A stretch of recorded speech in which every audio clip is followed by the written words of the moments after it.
Talking about psychosis in and of itself is very constricting and diagnostic in its own way. It sort of cuts out a lot of stories that don't quite fit in that narrow bubble, maybe, whereas most people, I think, who have had many of these experiences that are being discussed here have a much broader range of experience and certainly a broad range of labels.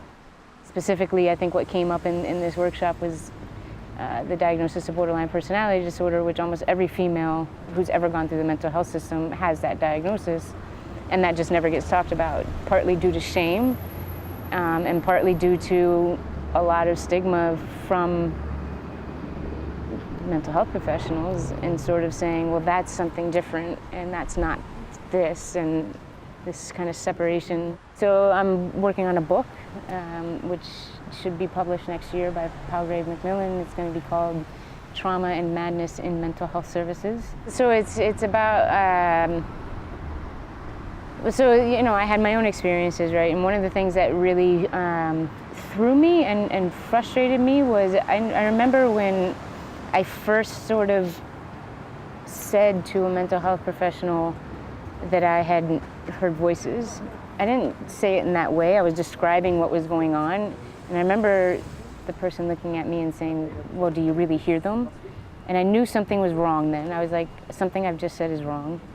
And so I tried to change the way I said it. And because I didn't know what I was saying was wrong. And finally it turned into, oh, you hear voices? And I was like, I didn't realize doesn't everybody experience this? And apparently everybody does not.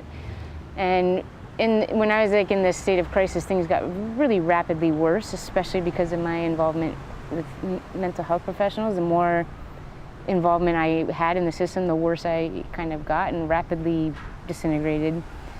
And I remember then going to a trauma therapist, and here I am, an articulate, educated, middle-class white woman, and she says to me, at the time I had no idea what was happening, and since most of my writing and my research was originally trying to figure that out, but I would describe to her some of these things that were happening to me, feeling possessed or feeling like there were aliens inside of me, feeling like I was being controlled and being terrified of that these voices were going to kill me or force me to kill somebody else.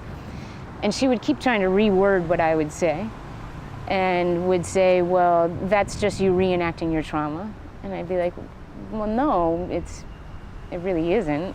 It's nothing to do, like nobody ever tried to kill me or what? And she would keep doing this. Oh, the voices, oh, they must be voices of your past. And I finally realized that what she was doing was trying to give me an excuse to not be psychotic. She was basically rewording what I was saying to fit in her framework of my experiences being related to trauma. So therefore they couldn't be psychosis. And so she would reword everything I would say. And eventually I ended up with a dissociative diagnosis and all of this. And I said, well, something seems really messed up here. This doesn't feel right. I don't understand what's different. And I had known a lot of people who had gotten a psychosis diagnosis, and I was like, this doesn't feel right. And so as I got better and all of this, and I first came across John Reed, that was my first introduction to this trauma psychosis link and all of this. And I said, well, what's going on over here? Well, they're talking about this thing, but why is she saying it's dissociative? So long story, less long. Fast forward many years, and I have read so much in both the trauma field as well as the psychosis field, as far as the trauma psychosis field, and they somehow continue to exist separately. And I think that part of this reason is because the trauma field excuses all of these same experiences and calls them dissociative identity disorder, which if you read any of the old stuff in the early 1900s and the old psychoanalytic stuff, all this stuff that described schizophrenia back then described what dissociative identity disorder describes now. But then these folks over here in the UK and doing a lot of this psychosis research will say, well, those are just severe borderlines making everything up. That doesn't exist. And so it's this bizarre kind of miscommunication where both these people are talking about the same thing, and yet excusing and dismissing the other and pathologizing the other in a very big way. So I was given the dissociative diagnosis, whereas I had the exact same experiences that elsewhere would have been diagnosed with. Probably I would have gotten a bipolar diagnosis somewhere else, you know, or because I wasn't severe enough to be schizophrenic or whatever. So it's so much is about one's own perspective and their own like career path as far as what diagnosis you get and then what treatment you get, which then how you then behave, because it's inevitable once you're labeled, and especially when you're feeling vulnerable, you start acting like the thing that has now described you, whatever it is. You kind of want to fit that narrative because it's like, oh, somebody understands me and sees me, this must be the thing.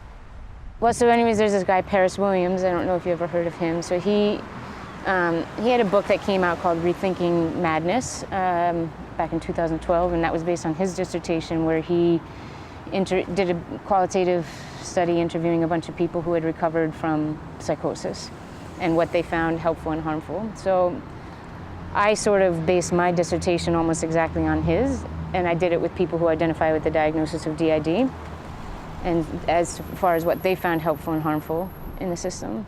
And throughout it, I was comparing the psychosis world research and narratives to the one in the DID world, and they're exactly the same thing. And so what is helpful is the same, what is harmful is the same, these stories are the same, what is going on is the same, these are the same things people are talking about. And so this book that I have coming out is using the quotes from that to sort of critique the mental health system and also say what's helpful, what does help people to move through towards recovery, and this dichotomy between the trauma world and the psychosis world is preposterous. Again, going back to the question of what is psychosis, because I sure as hell don't know.